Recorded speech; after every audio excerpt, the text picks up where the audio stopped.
दुसऱ्या बाजूला ही अजून महत्त्वाची निवडणूक आहे, कारण मागच्या वेळेस आपल्या सर्वांना माहिती होतं आपल्याला 7.8% मतदान मिळालं होतं. 0.2 ची भरपाई करायची आपल्याला फक्त.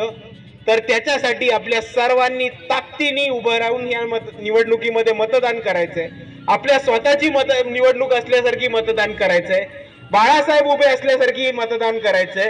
कारण ही निवडणूक आपल्या सर्वांना एक आंबेडकरवादी, मुसलमानांचा, बहुजनांचा, तमाम वंचितांचा पक्ष, मान्यता प्राप्त पक्ष म्हणून या महाराष्ट्रात उभ्या करण्यासाठी ही निवडणूक अतिशय महत्त्वाची आहे. आणि तेच बोलत असताना आपल्या सर्वांसमोर बरेचसे मुद्दे. औरंगाबादमध्ये मागच्या वेळेस ज्या लोकांनी पाण्याच्या प्रश्नांवरती, कचऱ्याच्या प्रश्नांवरती आवाज उठवला, त्यांनी पाण्याच्या प्रश्नांबद्दल काही केलं नाही. त्यांनी कचऱ्याच्या प्रश्नाबद्दल काही केलं नाही. विजेचा प्रश्न, अर्ध्या तासाची सभा, त्याच्यामध्ये 4 वेळा वीज जाते. यांची फाटली आहे की आम्ही येऊन यांची पोल करू.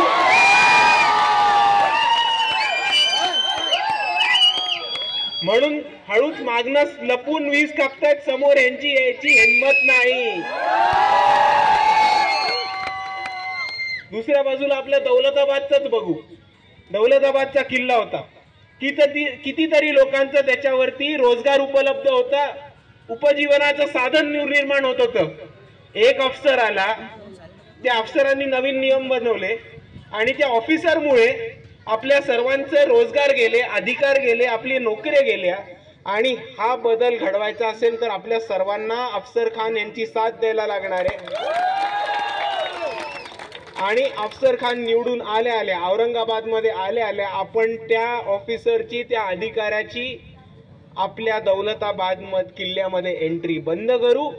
आणि परत एकदा जितके पण दुकानं होती, जितकी पण लोक रोजगार मिळवत होती दौलताबादच्या किल्ल्यावरनं, त्यांना त्यांचा रोजगार निर्मिती परत एकदा सुरू करून देण्याचं काम वंचित बहुजन आघाडी नक्कीच करणार. लेकिन आप लोग एक बात जान लीजिए, जो लोग कचरे का मसला उठा के, पानी का मसला उठा के, इलेक्ट्रिसिटी का मसला उठा के चुन के आए थे, उन्होंने कचरे का मसला सॉल्व किया? नहीं। पानी का मसला सॉल्व किया? नहीं। स्वच्छ पानी, साफ पानी आता है अभी भी अपने नलों में? 8-8, 9-9 दिन रुकना पड़ता है पानी के लिए, अभी भी 10 दिन रुकना पड़ता है. 1 महीना बोल रहे चाचा, 1 महीना थांबायला लगता पाण्यासाठी. उसमें गंदा पानी आता है. इलेक्ट्रिसिटी का मसला सॉल्व हुआ कि नहीं हुआ? बिल्कुल नहीं हुआ. हमारे सामने 3 बार लाइट गया. अभी ये तो प्रॉब्लम उन्होंने सॉल्व कर ही नहीं दिए, लेकिन जो प्रॉब्लम वो नहीं करने वाले थे वो भी प्रॉब्लम वो करके गए.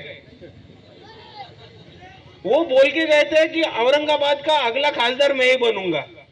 वो खासदार थे तभी औरंगाबाद का ही नाम बदल दिया.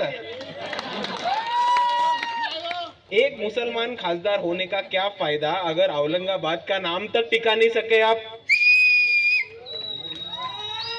दूसरी चीज आप समझ लीजिए कि हमको लगा था कि एक पढ़े लिखे आदमी आया है, पत्रकार आदमी आया है, और उन्होंने हमारे ऊपर टीका की है, टिप्पणी की है, हमारे कैंडिडेट के ऊपर टिप्पणी की है कि वो पढ़ लिख के नहीं है.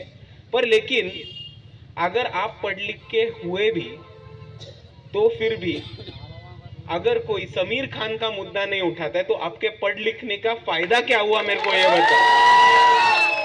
आप पढ़े लिखे थे, हमको लगा था औरंगाबाद के हिंदू मुस्लिम दंगों रुक जाएंगे, हिंदू मुसलमान के झगड़े बंद हो जाएंगे. लेकिन जितने दंगे वो जातिवादी चंद्रकांत खैरे के नीचे नहीं हुए, इतने दंगे अपने ही आदमी के नीचे कैसे होते.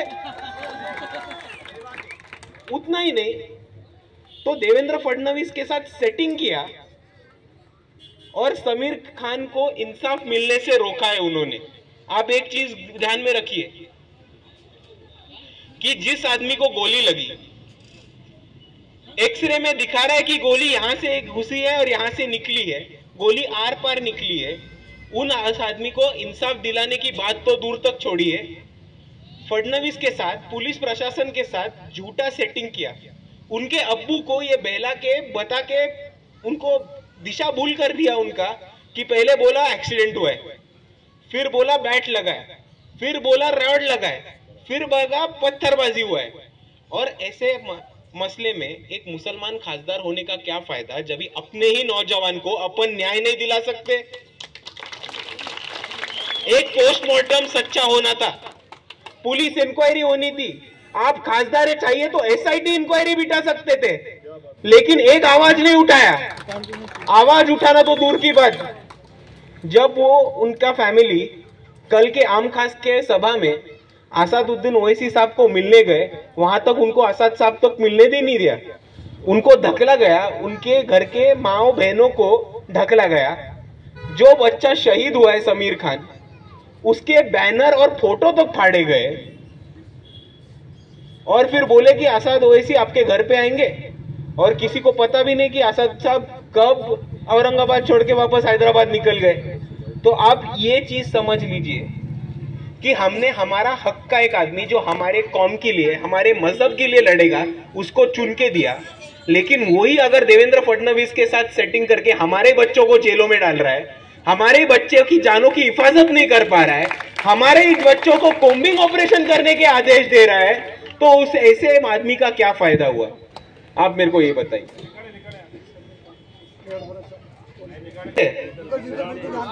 आप सभी ने वीडियो भी देखा होगा, कल रात का भी वीडियो देखा होगा, जब उनके फैमिली के साथ धक्का बुक्की हुए थे। जो नहीं जानते उनको बोलता हूं कि जो राम मंदिर के वहां पे दंगल हुई थी, जो दंगल असल में हुई नहीं थी, उधर के खासदार ने भड़काई थी हिंदू मुसलमान की राजनीति बढ़ाने को। उसमें एक नौजवान शहीद हुआ था किराटपुरे का, उसका नाम था समीर खान। तो 1 साल हो गया, उसके अब्बू अभी भी इंसाफ के लिए यहां से वहां घूम रहे, लेकिन अपना खुद का खासदार होते हुए भी उनको इंसाफ नहीं मिल पाया। और ये बहुत घिनौनी बात है, शर्म आनी चाहिए हमको कि ऐसे आदमी को हम खासदार बोल रहे हैं आज के दिन में। अभी दूसरी बात आप ये सोच लो कि वो बोल रहे, प्रचार कर रहे कि बाला साहब ने एक मुस्लिम खासदार के खिलाफ एक मुसलमान उम्मीदवार नहीं देना चाहिए था।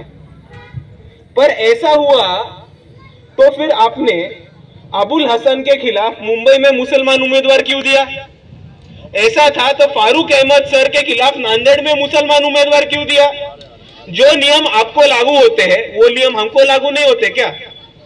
हम समानता की लड़ाई लड़ते हैं, अंबेडकरवादी यहाँ के हमेशा समानता की लड़ाई लड़ते हैं। इसलिए हम यही चाहते हैं कि जो नियम आपको लागू हो वही नियम हमारे को लागू हो। और अगर आप लोग युति धर्म का पालन नहीं कर सकते तो हमसे कोई अपेक्षा ना रखिएगा, ये मैं आप सभी को साफ साफ कह दे रहा हूं।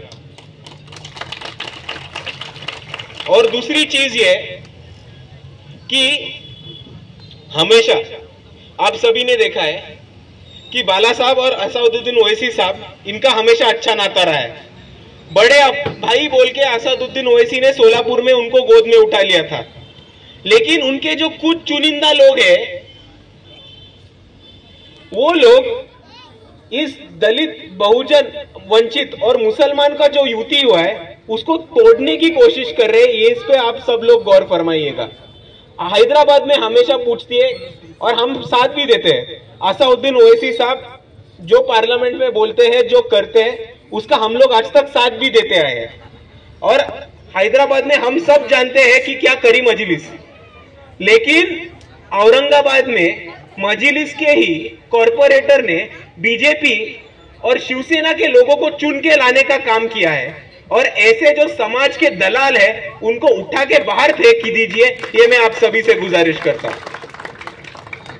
दूसरी तरफ आज आप बात लिखिए, इस महाराष्ट्र में जब भी कोई दंगे फसाद हुए हो, जब भी हमारी कौम के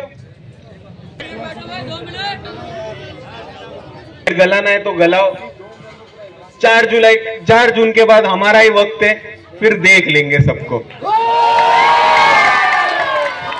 आप एक चीज देख लेना कि महाराष्ट्र में हमारे कौम के ऊपर जब भी जुल्म जाती हुई है, तभी एक आदमी हमारे लिए हमेशा खड़ा रहा है, वो मतलब बाला साहब अम्बेडकर।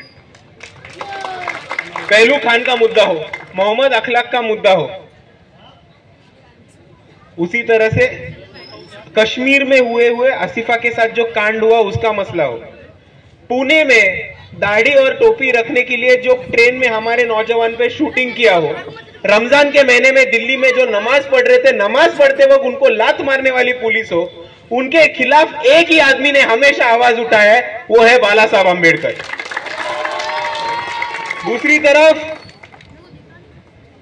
आज कांग्रेस बोल रही है कि हम यहां पे मुसलमानों के रखवाले हैं।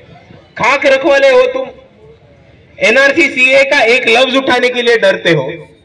महाराष्ट्र में 48 सीटें हैं, उसपे एक मुसलमान उम्मीदवार नहीं दिया यहां की कांग्रेस ने।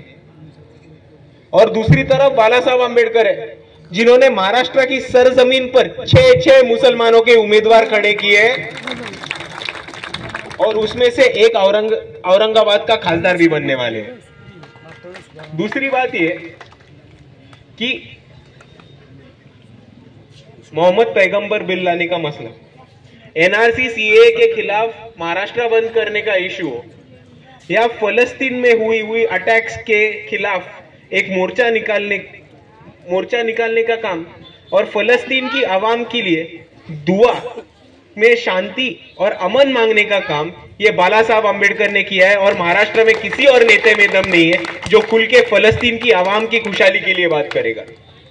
और इसीलिए मैं आप सभी से गुजारिश करता हूं कि 2019 में हमने कोशिश किया था कि यहाँ के सारे मुसलमानों को, आदिवासियों को, दलितों को, बहुजनों को और सारे वंचितों को, मजलूमों को एक साथ लेके हम एक अघाड़ी बनाएंगे और यहाँ के प्रस्तापिताओं पे, जुल्म जाति करने वालों पे और जातिवाद करने वालों पे हम जोर से हमला करेंगे।